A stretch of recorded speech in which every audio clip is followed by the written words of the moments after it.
Hello students and welcome back to आपके अपने channel Nitesh Tiwari e learning में आपका क्लास 11th हिस्ट्री, जिसका चैप्टर नंबर आपका है 4। पहले चैप्टर नंबर आपका 6 होगा, क्योंकि अगर आपके पास पुरानी बुक है तो 3 वर्ग आपको चैप्टर नंबर 6 में मिलेगा, और अगर आपकी नई बुक है तो आपको चैप्टर नंबर 4 में 3 वर्ग के बारे में मिल जाएगा। इस टर्म का ये लास्ट आपका चैप्टर है, जिससे आपके बहुत इंपॉर्टेंट जो क्वेश्चन आंसर्स हैं, जो टॉपिक्स हैं, वो इस वीडियो में कवर करूंगा।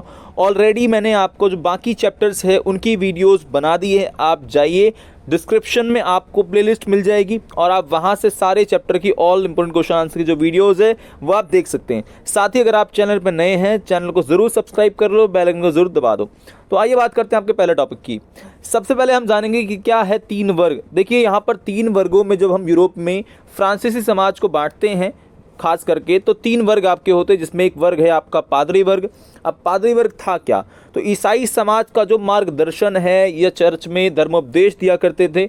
इसमें आपके भिक्षु भी थे, निश्चित नियमों का पालन और धार्मिक समुदाय में रहना, और आम आदमी से दूर मठों में निवास करते थे। तो इनका बारे में पता चलता है। दूसरे लोग थे अभिजात लोग, तो ये सैन्य क्षमता इनके पास थी, अपनी संपदा पर स्थायी नियंत्रण रख सकते थे, न्यायालय लगा सकने का अधिकार था और अपनी मुद्रा का प्रचलन अधिकार था। नाइट लोग भी इसमें आ गए, क्योंकि अश्वसेना की आवश्यकता इस वर्ग ने जो है वो 9वीं शताब्दी में जब घुड़सवारी की आवश्यकता जो रही लॉर्ड लोगों को, वो नाइटों ने दी, तो ये भी इसमें आ गई आपके। और फिर हमारे लास्ट में तीसरा वर्ग जो हमारा आता है वो है कृषक। कृषक भी 2 प्रकार के होते हैं। एक कृषक होता है स्वतंत्र। स्वतंत्र का भाई मतलब बहुत सिंपल है कि ये आज़ाद है, ये मतलब भूमि को, ये जो अपना है भूमि को लॉर्ड के काश्तकार के रूप में मतलब काम करता है, ठीक है, मतलब एक तरीके से काम कर सकता है, दबाव नहीं है, पर इसके पास थोड़ा कम दबाव है। और जो दूसरे होते हैं वो कृषि दास होते हैं। अब कृषि दास का बहुत सिंपल मतलब है कि इनके पास अपनी ज़मीन नहीं है। क्या नहीं है? इनके पास अपनी ज़मीन नहीं है, ये खास करके लॉर्ड की भूमि पर ही काम करेंगे, इनके पास अपनी ज़मीन नहीं है। अगर हम बात करते हैं कि यूरोपीय इतिहास के जानकारी के क्या स्रोत हैं, क्या हमारे पास स्रोत हैं कि हम इस यूरोप के इतिहास के बारे में जान सकते हैं, तो भूस्वामियों का विवरण आपको मिल जाएगा। साथ ही मूल्यों और विधियों के बारे में या मुकदमों के बारे में दस्तावेज के माध्यम से पता चल सकता है, और चर्च में मिलने वाले जन्म और मृत्यु के और विवाह के जो आलेख जो चर्च में आपके रजिस्टर होंगे उनके माध्यम से, और चर्च से प्राप्त होने वाले व्यापारिक संस्थाओं के बारे में, और उनकी जो गीत कहानियां हैं, बहुत सारी त्यौहार और समुदाय के बारे में जानकारी हमें मिल सकती है। आइए बात करते हैं कि कौन होते हैं सामंत। ये एग्जाम में आता भी है, काफ़ी इंपॉर्टेंट भी है, और 1 नंबर में भी इससे क्वेश्चन पूछे जाते हैं। आइए देखते हैं कैसे क्वेश्चन बनेंगे। तो सबसे पहला हमारा क्वेश्चन बनता है कि भाई सामंत क्या है। तो सामंतवाद जो शब्द है वो जर्मन का फ्यूड से बना है, और फ्यूड का अर्थ होता है भूमि का टुकड़ा। क्या होता है? भूमि का टुकड़ा शब्द होता है इसका मतलब। उसके बाद आपका सामंतवाद एक तरह से अगर हम कहें तो कृषि उत्पादन को दर्शाता है, जो सामंतों और कृषकों के संबंध पर आधारित था। जो कृषक लॉर्ड है वो श्रम सेवा प्रदान करते थे, और बदले में उन्हें सैनिक सुरक्षा जो है मिला करती थी। साथ ही सामंतवाद पर सर्वप्रथम काम करने वाले फ्रांसीसी विद्वान, जिनका नाम था मार्क ब्लॉक, के द्वारा भूगोल के महत्व पर आधारित मानव इतिहास को गढ़ने, मतलब मानव इतिहास के बारे में लिखने, और जिससे कि लोगों का व्यवहार और रुख को समझा जा सके कि लोग कैसा व्यवहार क्यों करते हैं और उनका ऐसा रुख क्यों होता है, दिशा क्यों होती है, ऐसा क्यों कर रहे हैं, मतलब वो। उसके बाद आइए पहला क्वेश्चन हमारा रहेगा कि भाई पादरी वर्ग क्या थे, और पादरियों और बिशपों द्वारा ईसाई समाज का मार्गदर्शन कैसे किया गया। तो देखो, प्रथम वर्ग में आपके जो लोग थे वे आपके पादरी और ईसाई थे, जो चर्च में धर्मोपदेश मतलब धर्म के बारे में उपदेश दिया करते थे। अत्यधिक धार्मिक व्यक्ति थे, जो चर्च के बाहर धार्मिक समुदाय में रहते थे, उन्हें भिक्षु कहा करते थे, और ये भिक्षु मठों में रहते थे, जिन्हें निश्चित नियमों का पालन करना होता था, जिनके पास राजा द्वारा दी गई भूमियाँ थी, और जिनमें वे कर आपका उगा सकते थे, मतलब कर भी लोगों से ले सकते थे। और अधिकतर गांव में अपने चर्च उनके होते थे, जहां वे परिवार प्रत्येक रविवार को पादरी धर्मोपदेश सुनने मतलब प्रकार से लोग आया करते थे, सामूहिक प्रार्थना के लिए इकट्ठा हुआ करते थे चर्च के मतलब चर्च में पादरी के पास। उसके बाद पादरियों और बिशपों की क्या विशेषताएं थी। अगर आपके पास एग्जाम में आता है कि पादरियों और बिशपों की क्या विशेषताएं थी, तो राजा द्वारा दी गई भूमि पर ये लोग कर उगा सकते थे, जैसा हमने पढ़ा। रविवार के दिन लोग गांव से आते थे, इनके पास उपदेश सुनते थे, सामूहिक प्रार्थना करते थे।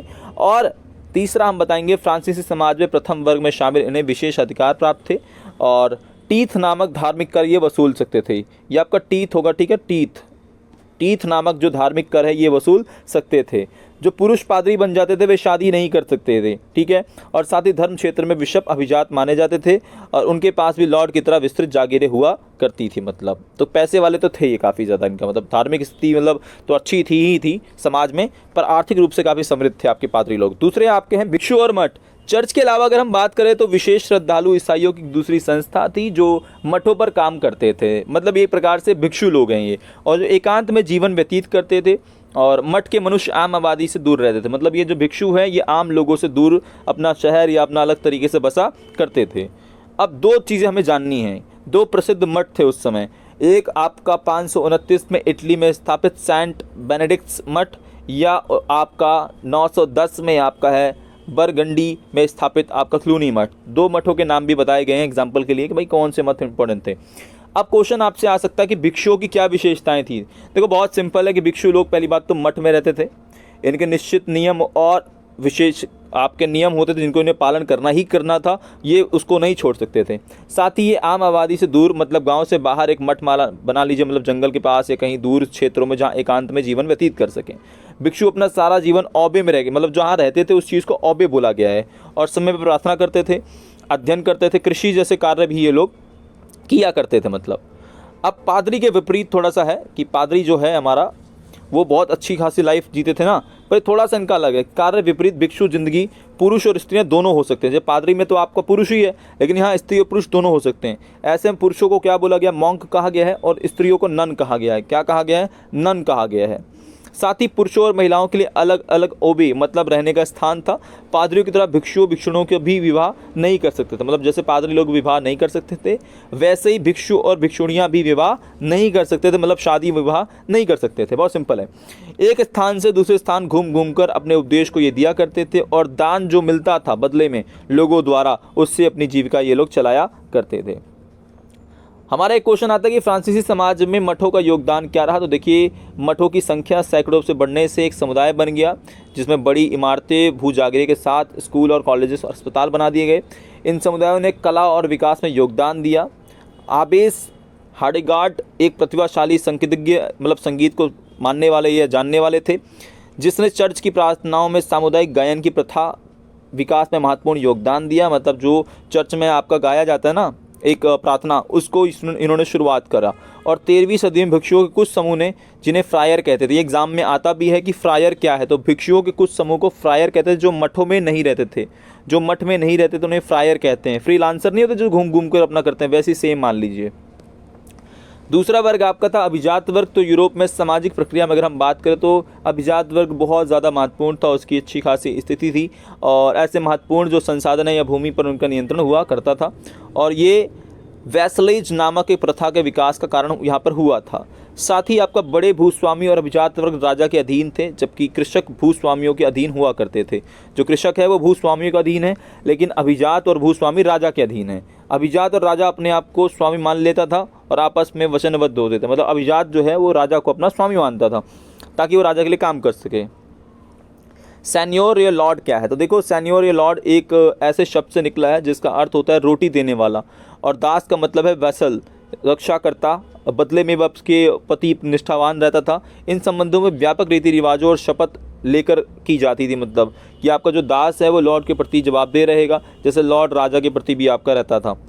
अभिजात वर्ग की क्या विशेषताएं, देखिए अभिजात वर्ग एक विशेष हैसियत रखता था, और साथ ही उनकी अपनी संपत्ति स्थायी हुआ करती थी, उस पर नियंत्रण रखते थे। साथ ही सैन्य क्षमता बढ़ा सकते थे, उस पर अपनी आपकी सामंती सेना हुआ करती थी। वे अपने स्वयं के न्यायालय लगा सकते थे, न्याय कर सकते थे। साथ ही यहाँ तक कि अपनी मुद्रा भी प्रचलित कर सकते थे, और वे अपनी भूमि बसे लोगों पर व्यक्तियों के मालिक हुआ करते थे। जो लोग उसकी भूमि बसे हैं वो उसके मालिक भी कहलाते थे।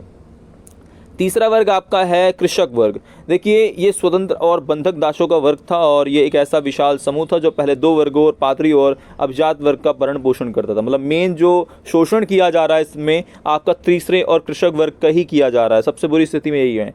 कृषक भी दो प्रकार के थे, एक कास्ट आपके स्वतंत्र किसान जो कि थोड़ा दास नहीं है, जो मतलब फ्री काम तो करेंगे लेकिन फ्री हैं थोड़े से ये, और एक है सर्फ मतलब कृषि दास, जो आपका लॉर्ड के दास हुआ करते थे और उसके बंधक के रूप में कार्य किया करते थे, वहीं बंधे रहते थे ये लोग।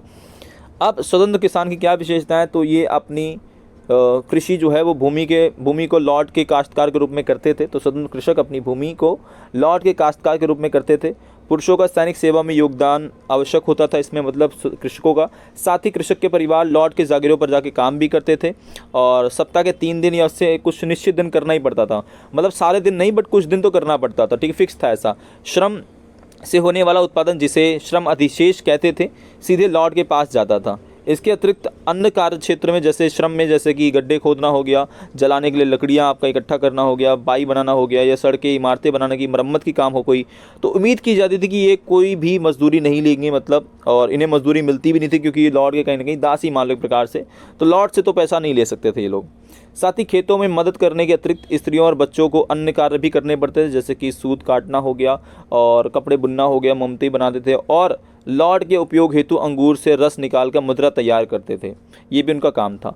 आपसे एग्जाम में आएगा कि टैली क्या है, तो टैली जो है वो राजा द्वारा कृषकों पर लगाए जाने वाले प्रत्यक्ष कर को टैली कहा गया और काफ़ी इंपॉर्टेंट है। एक एक चीज़ जो आपको बता रहा हूँ, सारा का सारा जो सिलेबस है बस यही क्वेश्चंस आएंगे, तो बस इनको याद कर लो आप सही से। श्रम अधिशेष अगर आया तो कृषकों के परिवारों को लॉर्ड की जागीरों पर जाके काम करना होता था, सप्ताह के 3 दिन या उससे कुछ अधिक दिन तक निश्चित रूप से, और इस श्रम पे होने वाला जो उत्पादन है उसे श्रम अधिशेष कहते हैं, मतलब लेबर रेंट कहते हैं, और सीधे लॉर्ड के पास ये जाया करता था। कृषिदास क्या होते हैं? देखो, वे कृषक हैं जो लॉर्ड के स्वामित्व में ही काम कर सकते थे, उन्हें कृषिदास कहते हैं। लॉर्ड ही मालिक है और ये लोग उसके लिए काम कर रहे हैं। अब 11वीं सदी तक यूरोप के विभिन्न प्रौद्योगिकी में क्या बदलाव आए? तो देखो, लकड़ी के हल के स्थान पर लोहे की भारी नोक वाले हल और साँचेदार आपके जो पटरे का प्रयोग होने लगा। पशुओं के गले का स्थान जो है वो जुआबंद एक प्रकार से बांध के, मतलब उनको करवाना जाने लग गया। घोड़े के खुरों पर अब लोहे की नाल लगाने लग गई, जो आज भी लगाई जाती है। साथ ही कृषि के लिए वायु और जल शक्ति का प्रयोग होने लगा। संपीड़कों और चक्कियों में वायु तथा जल शक्ति का प्रयोग, अब जो हाथों के माध्यम से अभी तक नॉर्मल लोग काम किया करते थे, अब वो काम जो है वो वायु शक्ति और जल शक्ति कर रहा है, मतलब टरबाइंस के माध्यम से। 2 खेतों की व्यवस्था के स्थान पर 3 खेतों वाली व्यवस्था का प्रयोग हुआ और कृषि उत्पादन में तेजी से बढ़ोतरी होने लग गई। भोजन की उपलब्धता में दुगनी हो गई, जितना भोजन उससे दुगना भोजन हो गया, और कृषकों के बेहतर अवसर आ गए और जोतों का आकार, मतलब खेतों का आकार बड़ा हो गया। साथ ही इससे अधिक कुशलता और कृषि कार्य होना और कम श्रम की आवश्यकता होने लगी क्योंकि मशीनों का प्रयोग हो रहा है, और कृषकों को अन्य गतिविधियों के लिए समय मिलने लगा क्योंकि अब जो काम है वो मशीनें भी करने लग गई हैं। अब 14वीं शताब्दी का संकट ये एग्जाम में आता है, इंपॉर्टेंट भी काफ़ी होता है। देखो, 14वीं शताब्दी में क्या होता है, यूरोप में आर्थिक जो विकास है वो धीमा पड़ जाता है। 13वीं शताब्दी के अंत तक उत्तरी जो आपका यूरोप है वहाँ पे तेज ग्रीष्म ऋतु आता है, स्थान पर ठंड मतलब आ जाती है, मतलब जो गर्मी है उसके स्थान पर क्या आ जाता है, ठंड आ जाएगा। और आपको पता है अगर ज़्यादा ठंड हो तो फिर फसलें तैयार नहीं होती है और पैदावार में छोटे मौसम होने लगे। तूफान और महासागरीय बाढ़ों ने क्या कर दिया कि जो फसल है उसको नष्ट कर दिया और सरकारों की आमदनी को कम कर दिया। पहले की गहन जुताई, अब 3 क्षेत्रीय फसल चक्र काफ़ी कमज़ोर है। अब आपको उस फसल को उतना मतलब गहन तरीके से डबल फसल नहीं उगा सकते हैं क्योंकि अब उतना बढ़िया मौसम नहीं है।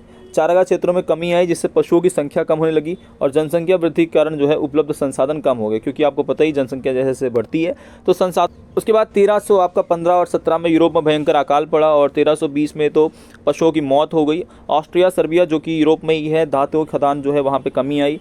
धातु मुद्रा में कम होने से व्यापार प्रभावित हुआ और जलपोत जो होते हैं जहाज जिसमें सामान भर के लाते हैं हम लोग, एक प्रकार से जहाज समझ लो उसको, तो वहाँ पे जो है चूहे आ गए और जिससे ब्यूबोनिक प्लेग संक्रमण जो है फैल गया, महामारी फैल गई, लाखों लोग उससे ग्रसित हो गए, मतलब बीमार हो गए। साथ ही आर्थिक मंदी का ये दौर आ गया और मजदूरों की संख्या कम होगी। मान लीजिए 500 मजदूर थे तो अभी 50 मजदूर हो गए हैं। जब 50 मजदूर है तो वो अपनी मजदूरी दर वृद्धि कर ही देंगे, वो अपने आप को पैसा जो है वो ज़्यादा मांगेंगे और लोगों को ज़्यादा पैसा देना होगा क्योंकि मजदूरी तो करवानी ही है। अब राजनीतिक आपका परिवर्तन क्या हुआ था, तो नए शक्तिशाली राज्यों का उदय हुआ, संगठित सेना तैयार हो गई, एक स्थायी नौकरशाह आया, राष्ट्रीय प्रणाली कर में स्थापित करने की जो प्रक्रिया है वो आरंभ हो गई, नेशनल आपका जो टैक्स सिस्टम है वो भी थोड़ा सा शुरू हुआ। अब एक बोनस क्वेश्चन है लास्ट, अगर आप टिके हैं तो भैया नई शासन व्यवस्था पुरानी शासन व्यवस्था से कैसे भिन्न है। देखिए, शासक अब पिरामिड के शिखर पर नहीं था, राजभक्ति, विश्वास और आपसी निर्भरता पर टिका हुआ था। अब व्यापक दरबारी समाज और आश्रयदाता और अनुयायी तंत्र जो है वो केंद्र बिंदु बन चुका था। अब राजा केंद्र बिंदु नहीं है, जो अनुयायी तंत्र है, लोगों का समुदाय है, अब वो केंद्र बिंदु आपका बन चुका है। ऑल चैप्टर्स जो इंपॉर्टेंट क्वेश्चन आंसर्स हैं वो मैं करवा चुका हूँ। अगर आप उन वीडियोस को आपने नहीं देखा है तो प्लीज़ जाइए और इस आपका वीडियो के डिस्क्रिप्शन में आपको वीडियोस मिल जाएंगी। साथ ही अगर आप चैनल पर नए हैं, चैनल को सब्सक्राइब कर लो, बेल आइकन को जरूर दबा दो। जय हिंद, जय भारत।